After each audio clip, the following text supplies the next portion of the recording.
Magandang gabi po sa inyong lahat. Meron nga pala akong another parcel dito. So hindi ko na po kayo para itanong kung ano ang laman or surprise. Ito po yung pang table tennis. Tingnan nyo na lang po kung ano. Yan. Sa mga hindi pa po nakakaalam dyan, tingnan nyo po ang daming bola. Yeah! Tadan!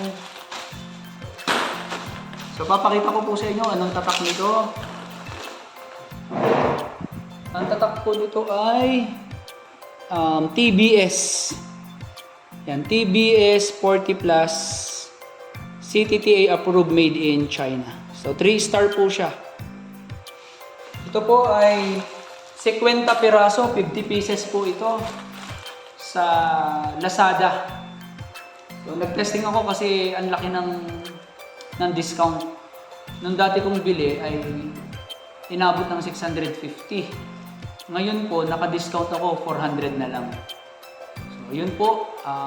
Ito po ay 50 pieces, 400 pesos. So, naka-discount po ako.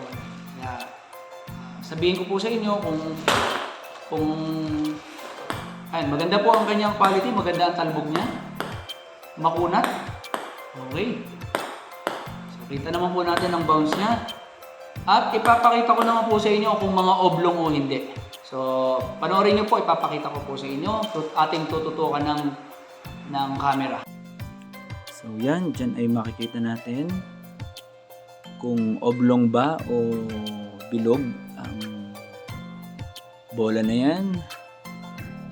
So sa napansin ko, may konting wiggle siya. Hindi siya talaga totally bilog na bilog. Katulad ng mga ginagamit natin na DHS 3-star, Jula, Butterfly. Kung titingnan natin, yan, may konting wiggle lang naman. Pero may bilog talaga siya. Meron namang bilog. So yan, makita natin ang ikot niya. Hindi naman talaga totally ganun kalakas ang wiggle niya. Pero, napakagandang pang training balls ng mga yan. So yan, makita natin. Hindi naman ganun kalakas ang galaw niya. So paano ba natin malalaman kung bilog o oblong ang bola? Kapag malakas ang wiggle niya, malakas ang galaw, ayan, medyo pino pa ang galaw niya. So pwede siyang maganda siyang pang training balls talaga. So makita natin ang kanyang galaw.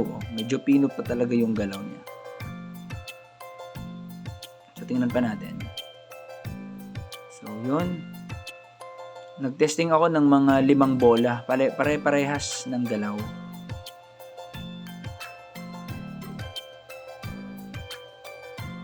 Tingnan natin.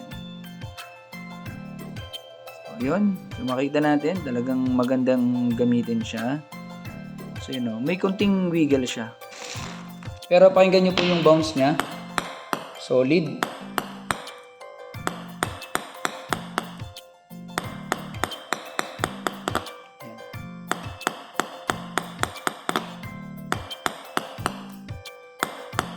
So, ang ganda po. Makakuna. So, hindi po masyadong magalaw. So, masasabi ko po sa mga bolang ito, yan. So, masasabi ko po sa mga bolang yan ay okay po siya pang training balls. And then, pang set play naman po, kung maselan ka, may ilang oblong.